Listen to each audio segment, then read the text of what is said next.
Hi everyone, welcome to this tutorial. To give you an overview of what this tutorial will be about is we're going to create a very fake kind of social media advert for a chocolate product.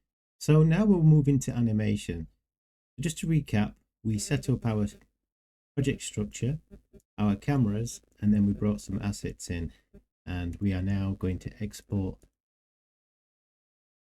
well, not export, but just send this out live. So bear in mind we have this out layout locator here. If I press U, we're going to go into the animation like so. We're going to import that out locator. So if I follow this through, you can see here we're in layout, and I go back, we're in the animation department. So on the left, this is basically everything is the same. And then on the right, we can bring in the cached version like so. And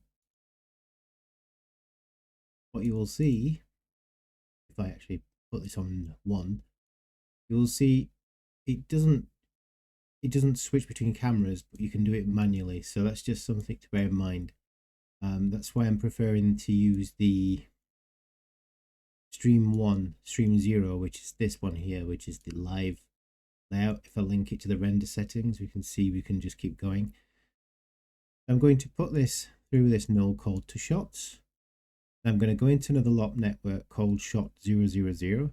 We're going to put our animation, all of our animation is going to go into this, into shots in here. And then I'm going to put stuff in here from ANIM and the name of the chocolate. And then it's going to be USD. We're going to put all of our animation in here like so. So let's discuss this.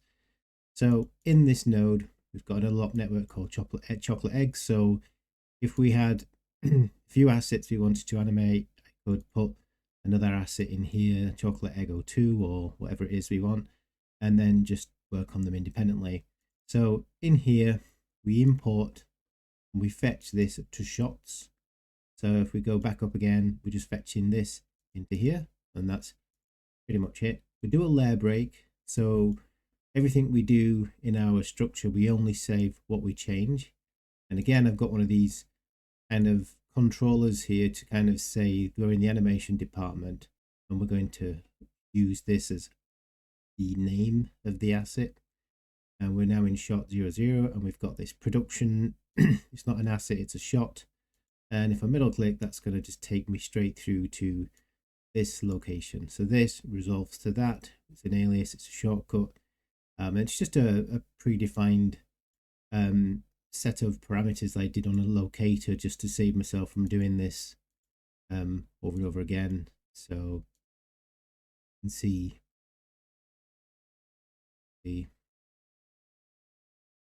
that working. So that's shot assets department asset. So that's all that is. It's nothing fancy here at all. Yeah. So we're going to use that later on, and you can see that's been linked across here. So we didn't use this geometry clip sequence, but well, we might use this later on. So still nothing has changed. We're just passing the data into a layer break and putting it through a locator, and then we're going to do a SOP Create. So we're going to go into Houdini, and what I've done here is I've created this frame where I want the egg to break, and I'm going to reference that in the prunes as well. So we're going to basically set a prune to swap between the visibility of the closed and the unbroken. So that's all I'm doing here. I'm just saying if the frame is more than this +1, hide this asset, and then if this is this frame +2, basically make it invisible and make this one invisible. So that's pretty much all we're doing here. So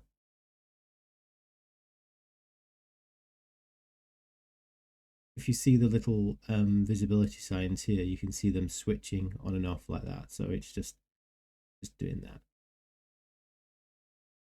And then inside of here, we have imported the USD, and I've got a little expression here. If I middle click, this just tells you whatever's been plugged into this. So if I press U, whatever is being plugged into this, it will resolve. It will grab that anim control. So it's just grabbing that null and it's feeding that in. And then I'm going to grab just the egg closed variant. So this is where it can get a little bit strange, in my opinion, but if I view this, this is still a USD data, and the actual models, the actual geometry above this is not animated at all. If you look, it's just sat there. Sorry, in here it is actually just static. So it's just the cameras that are moving. So if I move out of the camera, you can see in wireframe nothing's actually moving. So when I come into this node here, I can say that this is going to import at the very beginning here, so we can evaluate the import. We can say just give the geometry primitives, and I can import both the render and the proxy. Now, if you're doing previs, you can just hide the render, you can just not bring in the render geometry, and this will be a lot quicker to interact with. But just remember to set it back to render later on. So the primitives I'm wanting are these guys. If you control and click on this, you can access your USD network just by control clicking and bring in the closed one. So that's pretty much what we're going to do. So we're going to unpack this, and now that's going to be unpacking both the proxy and the render geometry. That's why this looks a little bit weird. So just to make this quicker, I'm going to just unpack the proxy geometry like so. And I'm going to put it through an explode view, and I'm going to use the piece attribute. So this explode view is being driven off of an expression, which is basically saying, give me the start frame. Here, this is what this is here. Egg opens, that's the start frame. So I think we set that to something like, press U to go. That was, yeah, 1005. So this is going to start to open up and basically control this scale value from 0 to I think it's 0.6, but it's going to open up on 1005 and then finish 1005 plus 50. So you'll see the thing opens up and then just stops. So it's just a very, rather than keyframing and I was playing around with things, it just opens up and gives me something to work with like so. And then the transform is doing something very similar. We're controlling the bits 1, and we are using the same kind of method here. So we are actually basically just setting this in the rotation. So you'll see this kind of like rotates outwards procedurally as well. And then we do the same here. We have this, but now this expression has just got a negative value here. So that's pretty much that was happening there. So rather than just keyframing, I just set up a procedural little network here that I could change whenever the break frame changes, this will open up using this method, and then it will basically rotate using these methods. And the frame range is pretty much procedural. I won't change the animation because the FX is tied to this at the moment, but you can certainly do exactly what you want for your shot. So you might have chosen to break the egg along this side or do something fancier. So that was pretty much the animation. And the next thing is I set this back to the correct space. If I don't have that on, it's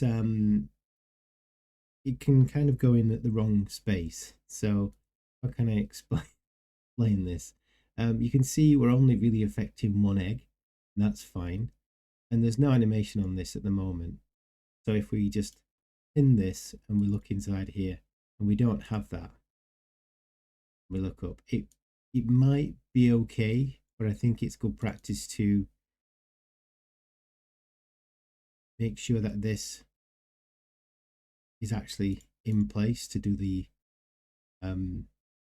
because USD and Houdini have different like world space coordinates, and this is kind of what you have to put in place. So we have this, and then I did a rotation on top, like so. So it kind of just rotates and opens up. And then I can now still continue to look through my cameras, and you can kind of get a feel for it. And then the prunes are just animating that on and off. So this is kind of a little bit, you know, well, I could have set the rotation inside of here as well, but I was just playing with this on here, and I could have done all the animations in lop level and not even done it in here. So there's probably a few different ways you could do this. But the nice thing about this now is that I can kind of see some animation, and I can pin this view in animation, and at any point I can go back and tweak my cameras and my animation all in one go. Now what you would have to do is something like maybe Alt and square brackets, and maybe pin one of these and then just jump back to the layout.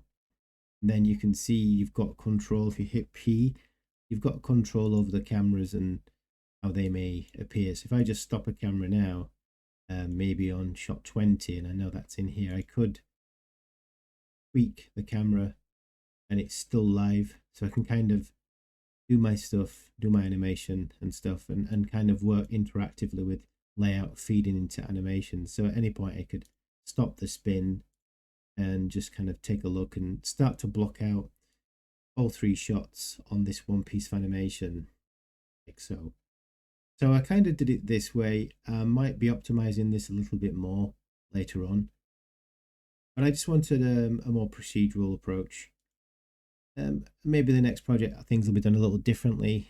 It certainly feels a different way of working now. If like, for example, let me do something just to make this a bit more easy to understand. If I put this into animation and I put this into layout, there's my layout feeding my animation.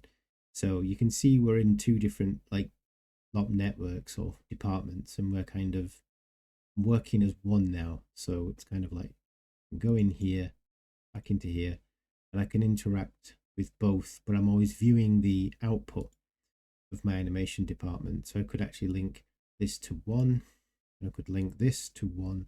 So if I put this to animation and go back in, you'll see that, oh, and I delink this one and I move this to layout, then there we go. So you've got like your layout and your animation. So in the past, for smaller projects, I literally just sometimes just had layout in one lop network as well, and I've not had like layout and animation. I've just, because I felt it was a bit, it felt not very fluid to work in separate like structures. But I was trying to think about, you know, what if, you know, we were just given something and we just had to animate with the cameras we had already and they were signed off and everything and stuff like that. So I figured I'd try this approach and try to force myself into working like this and see whether it felt comfortable. So you can see here the layout is being exported, and it is this node that is actually being fed into shots here, right up here. So it is literally this is being fed into here and then into here. So I can now copy and paste and have different shot, like shot 10 for example, and then I could still have the egg, you know, and I could have another version of it in a different shot, for example, and or I can have a different asset, and it kind of keeps it in one Houdini structure. And then I can just decide where I want the data to go in my hierarchy, my USD hierarchy, and things like that. So that's kind of what I did here. So I'll just blow this away and I'll relink this to number 1. So it's going to bring us back into the viewport of animation shot 000 chocolate egg, and then we've got the network associated with it on the right. So next we want to save out the animation. So I'm going to use a USD ROP. I'm going to set the frame range here for the entire duration of my commercial, and then I'm going to create the output file. So the output file is literally this path plus the name of this node, and then $F4 USD.USC, which is the best form of is the best USD, the more optimized extension or format for USD animation. Track primitives existence to set visibility. I think we would actually need that on, but I'm not sure. I think maybe that'll need to be turned off, but this path here is derived from this path. So if you remember, all of these kind of concatenate to make this path in the directory that I require it to go into. So it's going to essentially, what it's going to do is it's going to save out the transformation changes that's happening within this node, and we're going to make sure that we've put the render back as well, so we do save out, because if you don't do this, you won't have any render geometry. It'll look correct in the viewport, but when you change the proxy purpose back to final render, you hit W, you've got the final render. But if you didn't have it set in here, you'd have a bit of a surprise when you went up. It'd be it would be missing. So yeah, there you go, it'd be missing like that. So just bear that in mind. You would kind of be wondering why that doesn't look right, and then if you were in preview, it would be working. And what could be more confusing is you've got two eggs being previewed as well. So there's kind of there's two assets being displayed in two, there's a proxy and a purpose for each one. So this can be a little bit confusing. So if I just pop that back like that, I've got my animation, and this is going to save out visibility, sorry, the transformation data that's happening within here, and another transformation layer here. Well, not really a layer, but just a transformation, and then it's going to save out the visibility. So it's going to save out this like that. So let's try that. Let's save this out and see what happens. It's going to save this out. And then there is something here. Tracking existing primitives is not supported when writing out separate output file. Yeah, okay. So let's undo that and let's try that again. USD fun. Right. So that should shut up. So we can't use this file in a sublayer. So we have to kind of because we've done per frame USD files, we need to stitch these files back together. So use a USD stitch. So I'll just stitch that back, just hit render. That actually just renders this node anyway, it just does this. So what we have here is we have the input file, and this is actually linked. This and this are kind of like the same reference path to the output of this. So whatever this chucks out here, it's going into the input file and input file. So this is kind of like what I want to stitch, and it's going to ask you like for a template file. So you're going to name this to be like this geometry isn't changing topology, so you can kind of and it will track the it will, if it's not changing topology, it will just store one frame of geometry in here, and same for here for each egg. So this is the primitive that I'm kind of associating with this clip file, and the clip file is going to create these pink animation values. So you're just going to give it a name. So you've got a clip file, animation clip file for each USD, but it's coming off of the same master USD animation. So I'm essentially stitching together a sequence of animations for two pieces of geometry. Yes. Again, my understanding of this is a little bit loose or rubbish, so but it's working. And then that will feed just the output of the output, which is this. This is kind of like my output file is going to that's the one I would pass on to other people. So it's just being fed into here. So if you look, it's just channel referenced in, so I don't have to remember where it goes. So it's ANIM stitched template file 1 and 2. That's just using this template file 1 and 2. So it's basically that. But when we pass this onto effects, they would load this from disk. But this is just my way of doing the whole, like, let me look at the cached version, sorry, the live version up here versus the published version, the stitched version, and it's still kind of working.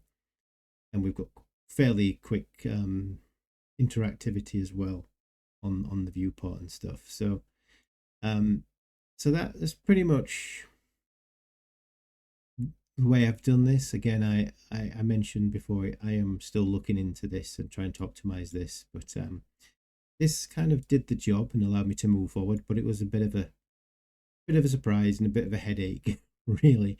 So I'm going to be digging deeper into this section, because the bit inside here is all kind of Houdini stuff. I'm quite comfortable with it, but as soon as you start leaving and saving out stuff, it can get a little bit confusing, in my opinion. But regardless of that, if I press U and come out of this, then we've finished in the animation department, and then, like, we've got this here, which is linking, like we did before. It's linking to those files. We've got this chocolate egg on unbroken, so we're now applying a new layer of animation onto each of these assets, and you will see now, if we click on this value clip is pretty much only on the layout.